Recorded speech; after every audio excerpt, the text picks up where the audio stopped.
আর এই মুহূর্তে সরাসরি যে ছবি আপনাদের দেখাবো, দ্বিতীয় দফা ভোট প্রচারের আগে আজকে শেষ দিন প্রচারে শুভেন্দু অধিকারী ইকবালপুরে।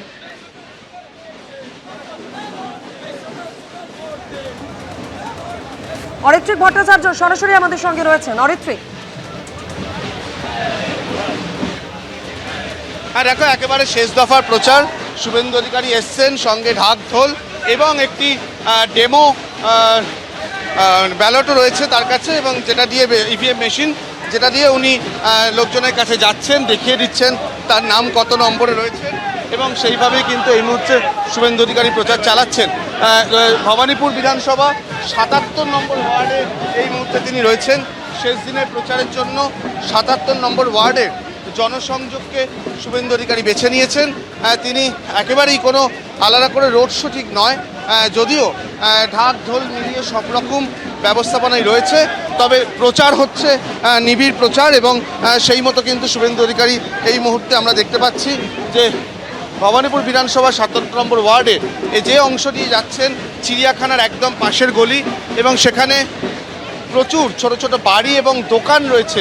প্রায় প্রত্যেকটি দোকানেই শুভেন্দু অধিকারী ঢুকছেন, কথা বলার চেষ্টা করছেন, এবং আমরা যেটা দেখতে পাচ্ছি যে শুভেন্দু অধিকারী এই মুহূর্তে প্রচারে শেষ দিনের প্রচারে শেষ দিনের প্রচার কতটা উড়িয়ে দেব মমতাকে, ঝড়ে ঝড়ে উড়িয়ে ও হেরে গেছে। বুঝতেই পারছো এই মুহূর্তে শুভেন্দু অধিকারী তার প্রচারে ব্যস্ত। একদমই দেখতে পাচ্ছি প্রচারের শেষ দিন শুভেন্দু অধিকারী ইকবালপুরে জনসংযোগ কর্মসূচি সারছেন। ধন্যবাদ অরিত্রিক। যারা জনতার মন পড়তে পারেনি তারা বেশি ভোটদানের খবরে হয়রান হয়ে গেছে।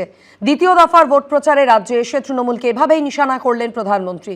অন্যদিকে তেহট্টে সভা থেকে অমিত শাহ দাবি করছেন প্রথম দফাতেই ১১০টি আসনে বিজেপি জিতছে। প্রথম দফাতেই তৃণমূল সেঞ্চুরি পেরিয়ে গেছে, আগামী নির্বাচনে আরও একটা সেঞ্চুরি হবে। পাল্টা দাবি মমতা বন্দ্যোপাধ্যায়। কত ধানে কত চাল বিজেপিকে বুঝিয়ে দেবে বাংলার মানুষ, হুঁশিয়ারি দিয়েছেন অভিষেক বন্দ্যোপাধ্যায়। 23 तारीख का जो रिकॉर्ड था उसको तोड़ना है, तोड़ोगे? 100% मतदान कराओगे? যে সংখ্যায় মানুষ আজকে সভাস্থলে এসছে, 29 তারিখ যদি তারাই লাইনে দাঁড়িয়ে ভোটটা দেয় তাহলে বিজেপি ছাড়কাড় হয়ে যাবে। বিধানসভা নির্বাচনের প্রথম দফায় ভোটদানের হারে সর্বকালীন রেকর্ড করেছে পশ্চিমবঙ্গ। ভোট পড়েছে 93.19%। এবার দ্বিতীয় দফা। তার আগে এদিনই ছিল শেষ রবিবার, আক্ষরিক অর্থেই সুপার সানডে। একদিকে নরেন্দ্র মোদী থেকে অমিত শাহ, অন্যদিকে মমতা বন্দ্যোপাধ্যায় থেকে অভিষেক বন্দ্যোপাধ্যায়, সব মিলিয়ে রাজ্য জুড়ে প্রচারের সাইক্লোন। जो जनता का मिजाज नहीं भांप पाए वो इतने भारी मतदान की खबरें सुनकर के बहुत हैरान है, और कुछ लोगों की तो नींद ही खराब हो गई है। खुद टीएमसी के लोग भी हैरान है, परेशान है।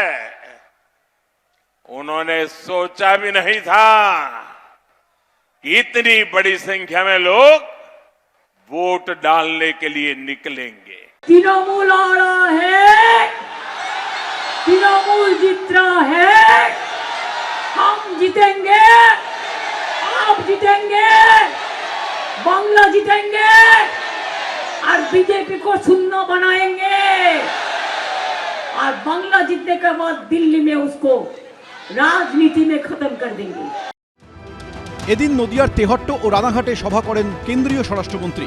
তাঁর দাবি প্রথম দফাতেই ১১০টি আসনে বিজেপি জিতছে।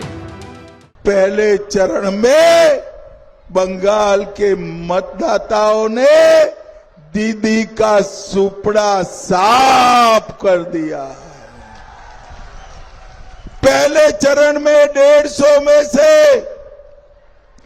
110 सीटें भारतीय जनता पार्टी जीत रही है, जीत रही है। बाकी का काम दूसरे चरण की जनता ने पूरा करना है।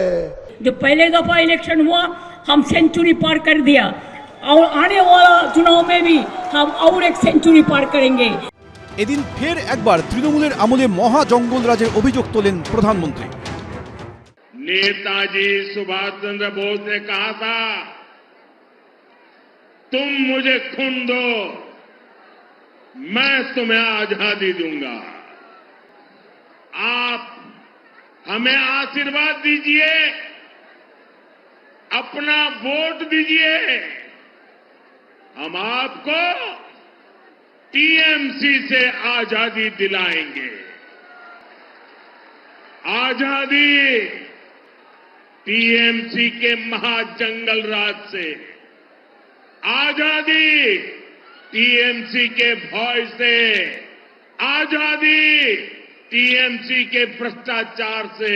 এই নির্বাচন খালি তৃণমূলকে জেতানোর নির্বাচন নয়, এই ভোট প্রতিবাদের ভোট, প্রতিরোধের ভোট, প্রতিশোধের ভোট।